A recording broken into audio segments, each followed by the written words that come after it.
All right, what's up, guys? We're going to talk about how to get started on your Keith Haring project. Some of you guys just may have saw the presentation and just went right ahead and got started, which is fine. Others might be a little more unsure, so I'm going to put together a little just how to get started here.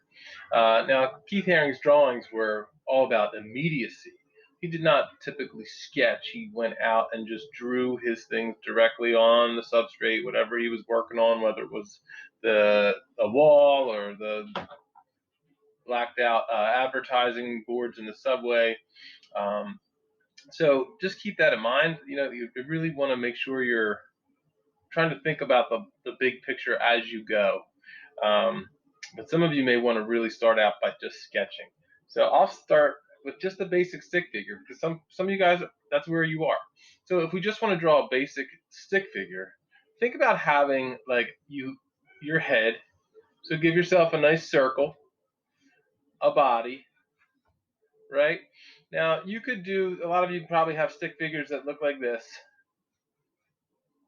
right? And that's not the worst thing in the world. You can take this and just kind of keep going with it. Now, some of Haring's figures have actual joints, so you might have an elbow here, right? So maybe instead of ending your figure there, treat this as your elbow and then go up and maybe make his arm or hand do something like that. And then you could have him come down and maybe do the other way, right? And maybe I'm going to add a little more to my legs. Make these my knees and give myself some feet. All right. So if you can just get that far and kind of plan out your pose, I mean, your guy or girl or figure could be doing anything you want. They could be dancing. They could be just they could be playing sports. They could be doing a lot of different things.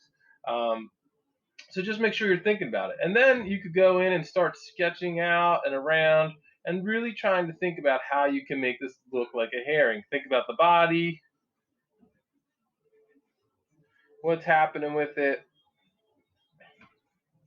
Now this figure is looking kind of static, so it means it's looking like it's standing still a little bit. So I definitely want to try to help that out because Haring's pieces all are just have tons of movement in them, right? Looks like I put a foot on there. But here we go. I'm just kind of adding on. That arm looked a little weird, so I'm just adding more to it. All right. So now I have the basis of something that has a little more structure to it, and I started with just a basic stick figure. From this point on, you could go ahead and make this thing move a little bit by adding some motion lines. So maybe this guy is doing something, who knows what. Maybe there's some motions out here. Maybe this leg is moving, or he's jumping, or who knows what. Just feel free to add some motion lines to make it vibrate a little bit. Or maybe he's yelling at the top of his lungs and there's a little sound up here. Think about what it is your person is going to be doing. Now you're going to need two figures for yours, so you're going to want to sketch out little ideas and plan out what you want your thing to look like a little bit.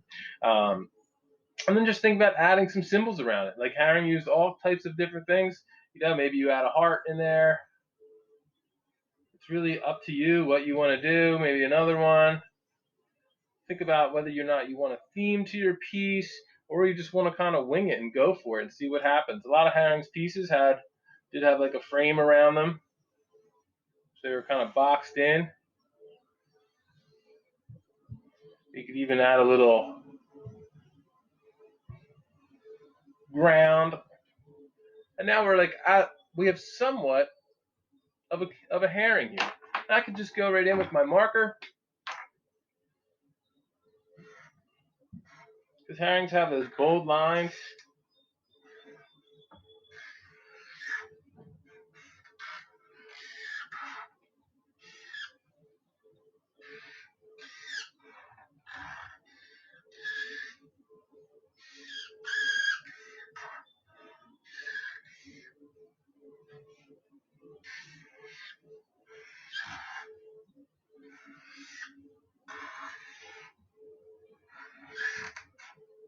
I want this guy to be jamming out to some music.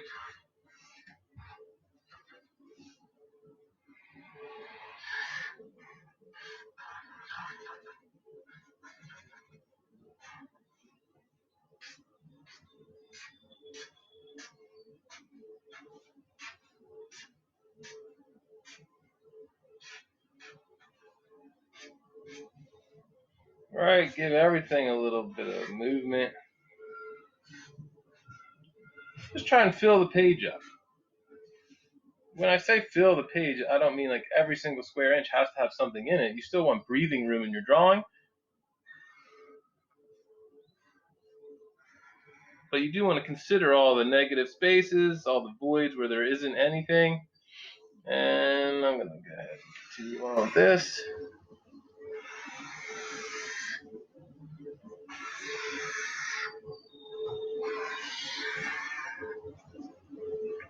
And maybe I'll add some little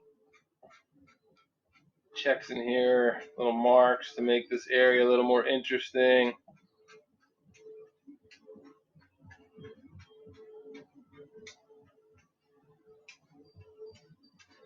Just make sure you're stepping back and looking at it and seeing what you want it to look like. All right. Now, if you go the route of sketching, make sure you go back in and erase out any pencil line you have.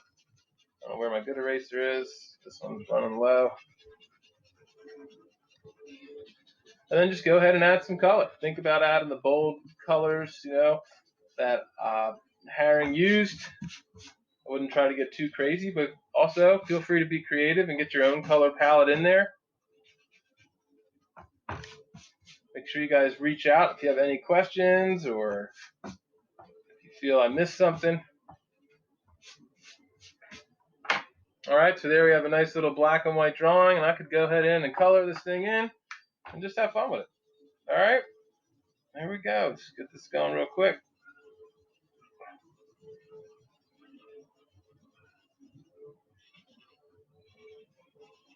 Like to give a little border.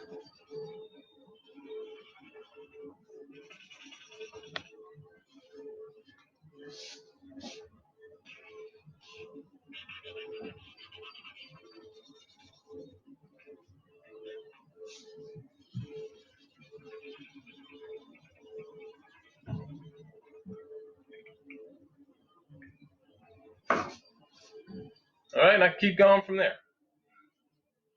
Hopefully you guys like it. Hopefully it makes sense. Be sure to sketch, plan it out a little bit, and have fun. All right, thanks guys. Take care.